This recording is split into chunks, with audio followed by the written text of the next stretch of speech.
In this chapter, we will introduce multiple linear regression techniques. So you might want to recall that in chapter 2, we learned about how we can use simple linear regression to explain a dependent variable y as a function of x. Okay, so we said y equals beta naught plus beta 1 x plus u, and that was our population model. Okay, now one drawback in using such a model is, especially when it comes to empirical work, is that it's very difficult to believe that only one variable, one independent variable, is going to explain much of the variation that we want to explain in our dependent variable. Okay, so that really motivates why we move to a multiple linear regression. In reality, in practice, when we look at data, there are many variables that can affect our dependent variable y.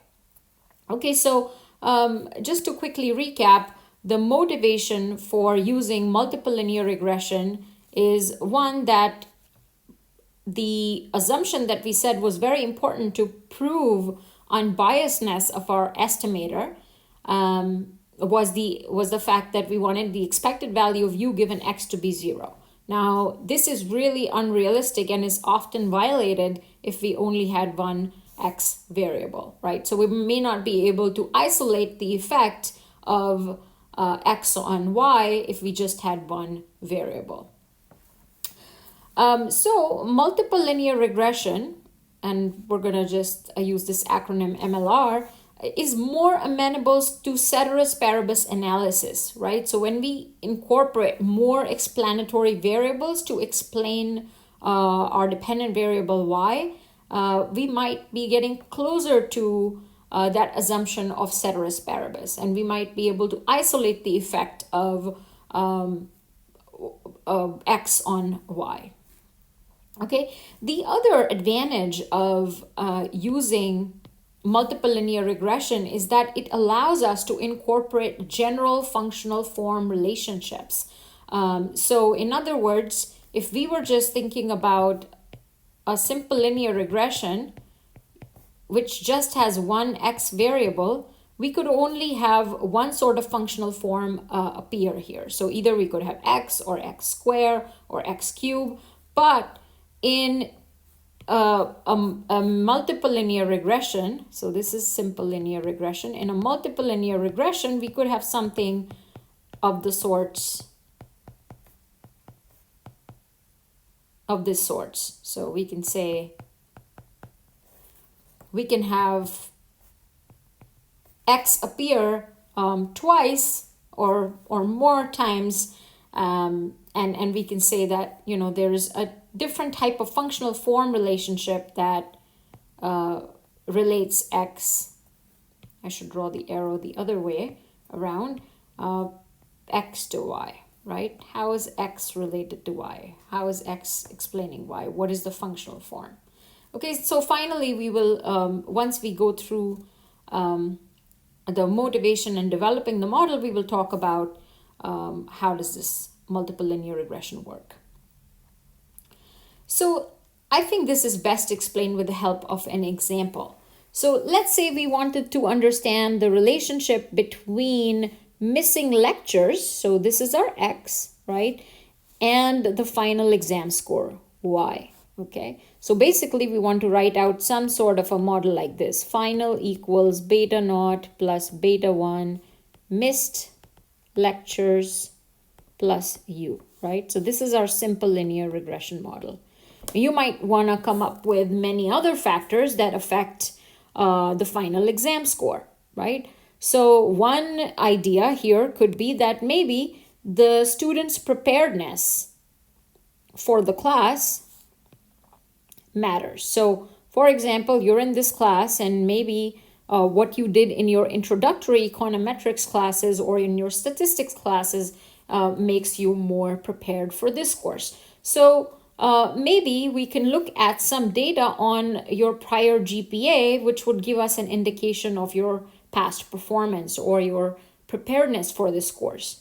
Okay, and we might want to add that into the regression. And there's good reason to believe that both of these variables, missed lectures and prior GPA, would affect the final exam score. Or maybe none of these, but maybe you come up with something else. The idea is that just missed lectures by itself cannot explain all of the variation in the final exam score. So we want to do our best in trying to explain this variable y, or the variation in this variable y.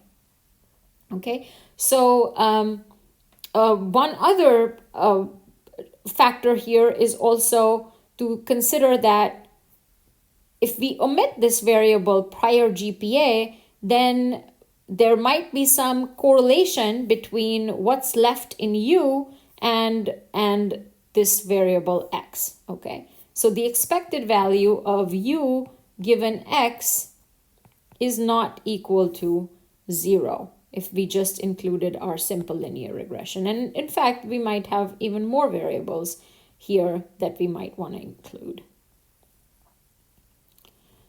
So when we think about a multiple linear regression model, we can really think about explaining our dependent variable y by a bunch of explanatory variables here, x1, x2, and so on and so forth, right? So this model has k plus 1 unknowns because we have beta naught, which is our intercept, and beta 1 through beta k are our slope coefficients, right? So these are our slope,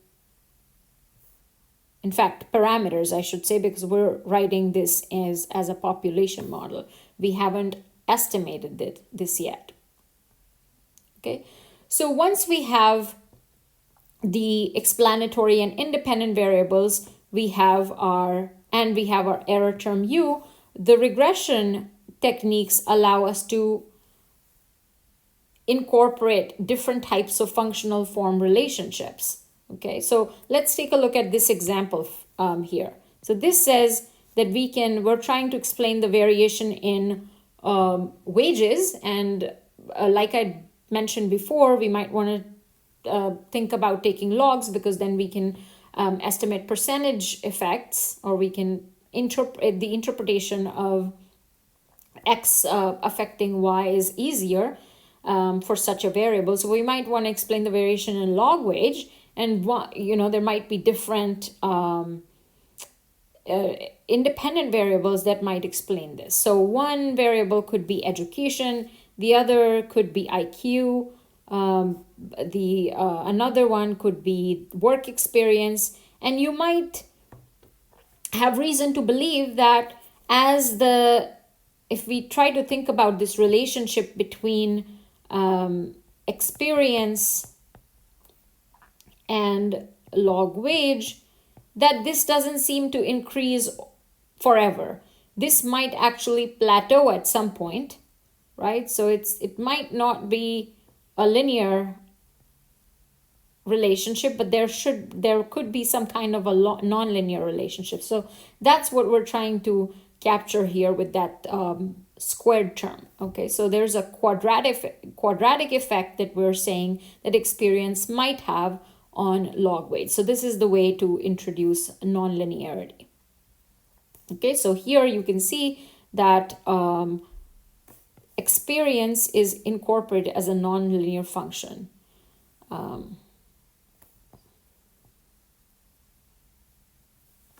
Okay, so I think we're pretty comfortable by this point as in interpreting what beta 1 or beta 2 or other slope coefficients are telling us about the variation in log wage. So here we know, for example, if we do 100 times beta 1, that really gives us the ceteris paribus effect of a percentage change in wages, right? Not log wages, because we said we take logs because we want to see the percentage change in wages. Okay, so you could refer to the previous lectures on this. So here we can say that when education increases by 1 year, this is going to be, the effect of education is going to be 100 times beta 1, on average in wages, right? Percentage. So 100 times beta 1% in wages. Now, beta 3 and beta 4 here, these guys right here are harder to interpret because these are attached to the same variable experience or experience square. Okay, so really what we want to do is we want to capture the ceteris paribus effect, which basically means we want to get the partial derivative of log wage with respect to experience, right? So we want to see what is the effect of experience on log wage. So we want to get that partial derivative. And if you take the partial derivative of this equation, you're going to find that this is equal to beta 3 plus 2 times beta 4 experience, okay? And so here also, for some level of experience, we might be able to multiply this by 100 and get the percentage effect because log wage is on the left hand side. Okay, so this is a percentage effect. But we will talk about this more later. Here, we just want to understand that we have captured some sort of a nonlinear relationship between x and y by introducing the quadratic term. So remember that the key assumption, in this case also for a multiple linear regression model, can be stated in terms of conditional expectation. So we're basically saying that the expected value of u given all x's is equal to 0. Okay, and like we said before, the value 0 is not so important because we have an intercept beta naught in the equation, which gets adjusted if the if you think this is different than 0. Okay.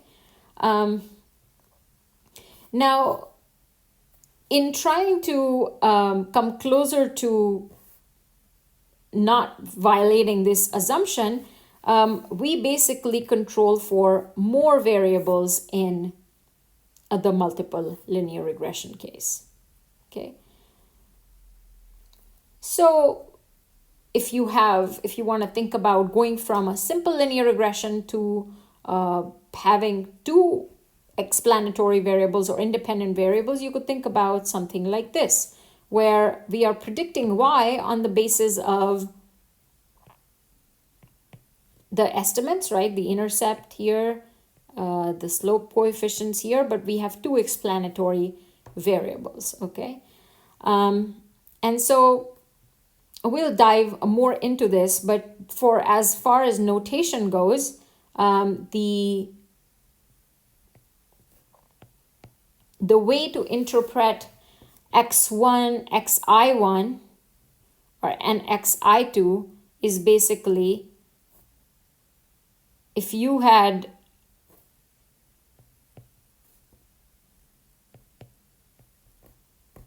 if we were thinking about mist as one of the variables, which is our first variable, I would be representing the cross-sectional unit. So x11 would mean that we are talking about the first person. If this was a class or first student, this is the first student. What is the number of missed lectures for the first student for this variable, which is the first variable, which is missed, right?